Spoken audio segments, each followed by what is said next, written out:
Eli preferred his own company. He was content with his books, his music, and the quiet hum of his thoughts.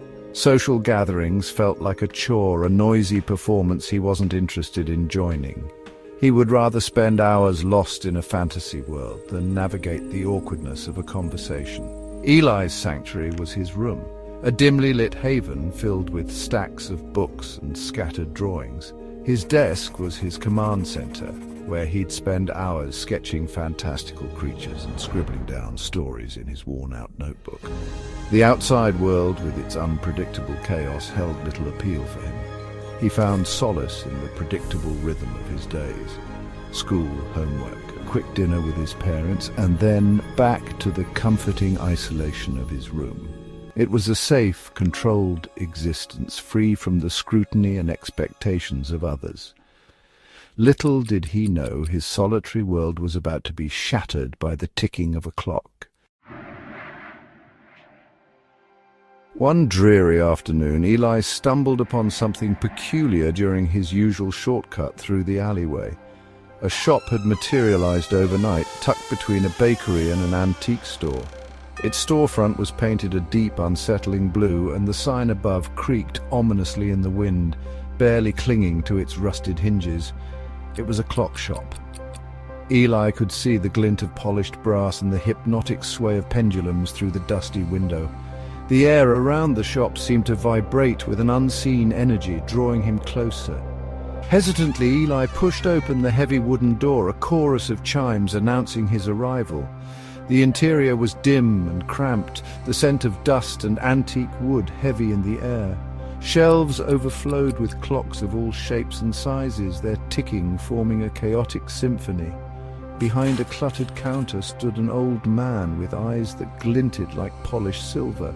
He smiled, revealing a set of teeth that were too sharp, too perfect.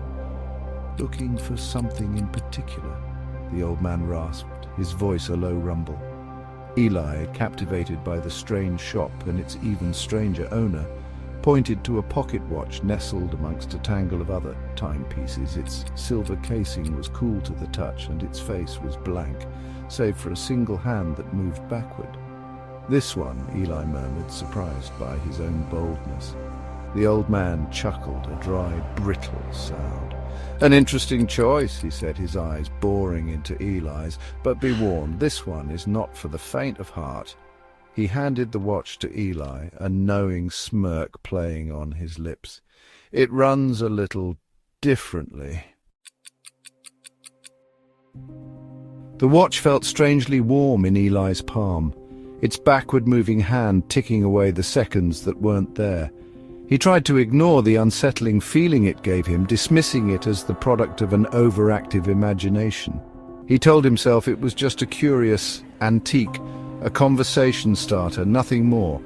But as the days passed, the watch's presence became a haunting reminder of the mysterious clock shop and its enigmatic owner.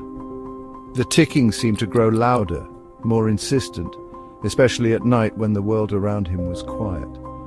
Sleep offered little escape, haunted by strange dreams of melting clocks and shadowy figures. Then came the night the watch decided to reveal its true nature. Eli was jolted awake by a piercing chime. It was 12:03 a.m., and the sound was coming from the pocket watch on his nightstand. As the last chime faded, the room around him began to distort, the air growing thick and cold. Eli watched in horror as his room dissolved into a swirling vortex of shadows, the only constant being the relentless ticking of the watch in his hand. He tried to scream, but no sound escaped his lips. He was trapped, pulled down into the darkness by an unseen force. Section 4. The Frozen Town. Eli landed with a gasp, his body stiff and cold. He was standing in the middle of what looked like his town square, but something was terribly wrong. Everything was frozen. The fountain's water was suspended mid-air. The leaves on the trees were caught in a perpetual rustle, and the people were frozen in their tracks, faces locked in expressions of surprise and fear. The air hung heavy and silent, devoid of the usual sounds of life. The only movement came from the watch in his hand, its backward ticking the only indication that time hadn't completely stopped. He took a step back, his heart pounding against his ribs, and bumped into something solid. Turning slowly, he came face to face with a shadowy figure. It was tall and slender, its form shifting and swirling like smoke. Fear coiled in Eli's stomach as the figure extended a long, wispy finger towards him. "This is not your time," the figure whispered, its voice a chilling echo in the frozen air. "You should not be here." Eli stumbled backward, desperate to escape the chilling gaze of the shadowy figure. His mind struggled to comprehend what he was seeing, his senses overwhelmed by the wrongness of it all.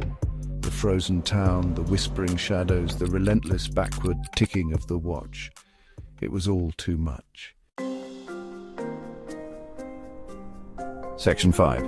Melting reality. Eli jolted awake in his bed, his heart racing, his body slick with a cold sweat. He could still feel the icy air of the frozen town clinging to him, the shadowy figure's warning echoing in his ears.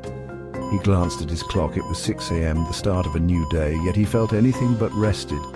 He tried to shake off the lingering unease, telling himself it was just a bad dream, but deep down he knew it was more than that. The watch was proof, its backward-moving hand a constant reminder of the frozen world that awaited him at 12:03 a.m. And with each passing day, the line between his reality and the frozen world began to blur.